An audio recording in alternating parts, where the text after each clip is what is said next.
नाजरीन, मुल्की खबरों के बाद अब रुख करते हैं सऊदी अरब की जानिब, जहां पर वीएनएन न्यूज की ब्यूरो चीफ मोहसिन अली की रिपोर्ट के मुताबिक सऊदी अरब के साहिली शहर दमाम में दी टैलेंट इंटरनेशनल फॉर्म की जानिब से दी टैलेंट इंटरनेशनल अवार्ड बराए 2026 की रंगारंग तकरीब का इनकाद मकामी होटल में किया गया, जिसमें सऊदी अरब भर से मुख्तलिफ मकातब फिक्र से ताल्लुक रखने वाले अफराद ने भरपूर शिरकत की। अवार्ड तकरीब के मेहमान खसूसी आमिर निसार अमान और शहजाद जफर ने तमाम अवार्ड याफ्तगान को मुबारकबाद देते हुए कहा कि ये अवार्ड आप पर एक भारी जिम्मेदारी भी आयद करता है कि आप मुस्तकबिल में अपनी कारकर्दगी को मजीद बेहतर बनाकर मुल्क कौम का नाम रोशन करें। दयार गैर में फन, अदब और दीगर फनी खिदमात में नुमाया कारकर्दगी दिखाने वाले अफराद ही हमारे माशरे का असल असासा हैं। तकरीब से खिताब करते हुए फॉर्म के मरकजी चेयरमैन डॉक्टर मंशा ताहिर का कहना था कि दी टैलेंट इंटरनेशनल फॉर्म का मकसद दयार गैर में मकीम पाकिस्तानी कम्युनिटी के टैलेंट को दुनिया के सामने लाना और अवार्ड के जरिए उनकी भरपूर हौसला अफजाई करना है।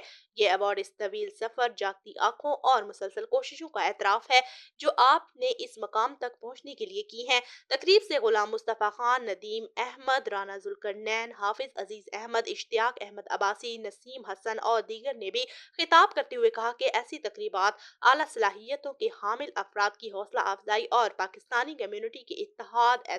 एतमाद, हम आहंगी और यकजहती में इजाफे का बाइस बनती हैं।